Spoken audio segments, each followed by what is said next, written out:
Selain terkenal karena keunikan budaya dan kehidupan gemerlapnya, Hong Kong terkenal pula sebagai pusat bisnis dunia. Dengan perkembangannya yang ekspansif dan kepadatan penduduk yang sangat tinggi, Hong Kong pun mendapat gelar sebagai kota paling banyak dikunjungi dalam sejarahnya.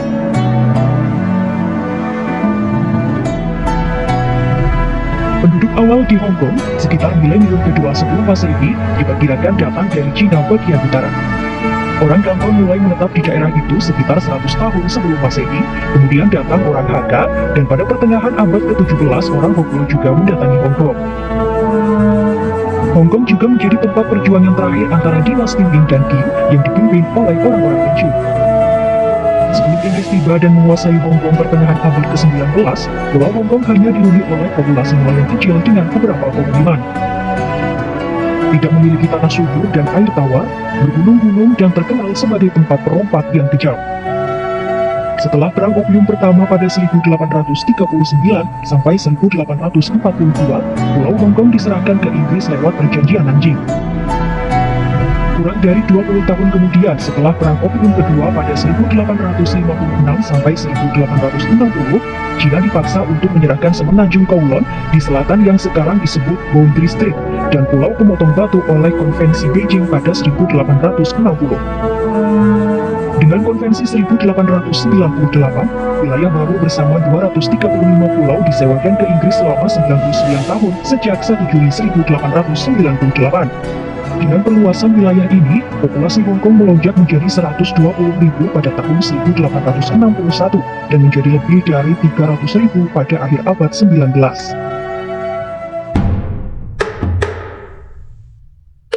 Setelah berdirinya Republik Tiongkok pada tahun 1912, para pendukung nasionalisme yang muncul berusaha untuk menghapuskan semua hak istimewa perjanjian asing di Tiongkok. Boikot terhadap barang-barang asing sangat merugikan Inggris yang saat itu sudah mapan di Cina. Kampanye tersebut segera menyebar ke Hong Kong, di mana pemogokan pada tahun 1920-an menyebabkan agitasi. Ketika Perang Tiongkok-Jepang pecah pada tahun 1937, Hong Kong sekali lagi menjadi tempat perlindungan. Selama bertahun-tahun perang, perdagangan Hong Kong sangat terganggu. Makanan langka, dan banyak penduduk melarikan diri ke pedalaman Cina. Populasi yang berjumlah 1.600.000 pada tahun 1941 berkurang menjadi sekitar 650.000 pada tahun 1945 ketika Jepang menyerah.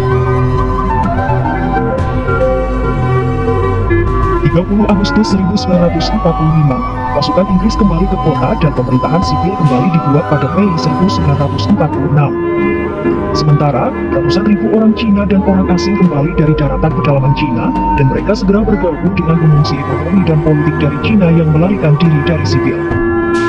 Hong Kong memulai kebangkitannya atas dasar berbasiskan industri ringan seperti tekstil yang didirikan oleh kapitalis imigran dan menyediakan lapangan kerja yang dibutuhkan.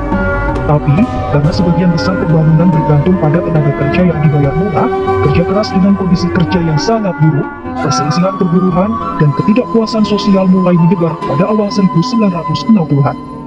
Hong Kong dan Kowloon pun dilanda kerusuhan hebat pada Mei 1967.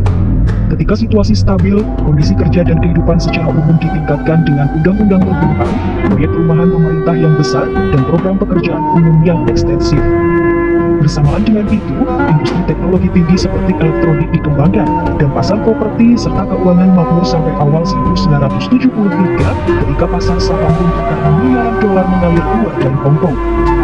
Membaiknya ekonomi Hong Kong pada tahun 1970-an juga dibarengi dengan membaiknya hubungan Hong Kong dengan China. Pada akhir 1970-an, kekhawatiran tentang masa depan Hong Kong mulai tampak besar karena yurisdiksi Inggris atas wilayah-wilayah yang disewa di wilayah mendekati tanggal kadaluarsa 1997. Meskipun sewa hanya berlaku untuk wilayah baru, pemerintah China secara konsisten mengklaim seluruh Hong Kong adalah wilayah China dan menganggap perjanjian Hong Kong dan Inggris sebelumnya masuk dalam kategori perjanjian yang tidak setara dan perlu diselesaikan.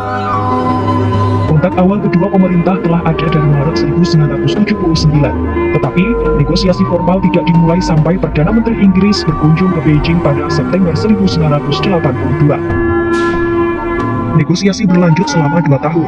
Akhirnya, deklarasi bersama Tiongkok Inggris tentang masalah Hong Kong secara resmi ditandatangani kedua kepala pemerintahan di Beijing pada 19 Desember 1984. Perjanjian Perjanjian tersebut menetapkan bahwa Hong Kong termasuk Pulau Hong Kong, Kowloon, dan wilayah baru akan dipulihkan oleh China mulai 1 Juli 1997. Kongres Rakyat Nasional secara resmi meratifikasi Undang-Undang Dasar pada tanggal 4 April 1990 yang mulai berlaku pada tanggal 1 Juli 1997 dan mendirikan daerah administratif khusus Hong Kong langsung di bawah pemerintahan pusat Tiongkok. Hong Kong secara berkala mengalami keresahan politik ketika warganya melakukan reformasi demokrasi atau ketika mereka merasa otonomi mereka terancam. Tahun 2019 ketika sebuah rancangan undang-undang diperkenalkan, yakni soal izin ekstradisi warga Hong Kong ke Tiongkok daratan dan tempat-tempat lain yang belum memiliki perjanjian ekstradisi. RUU itu dikhawatirkan banyak orang akan digunakan untuk mengintimidasi mereka yang kritis terhadap pemerintah daratan, sehingga memicu unjuk rasa dan pawai selama berbulan-bulan. Protes meningkat lagi pada Mei 2020 ketika pemerintah Cina daratan mengusulkan undang-undang keamanan yang akan melewati Dewan Legislatif Hong Kong. Di bawah Undang-Undang Dasar Hong Kong, kawasan itu seharusnya telah mengadopsi undang-undang keamanannya sendiri, tetapi belum dilakukan setelah sebelumnya menghasilkan protes massal pada tahun 2003. Rancangan undang-undang yang diusulkan dan kemudian disahkan oleh Kongres Rakyat Nasional China pada bulan Mei belum final.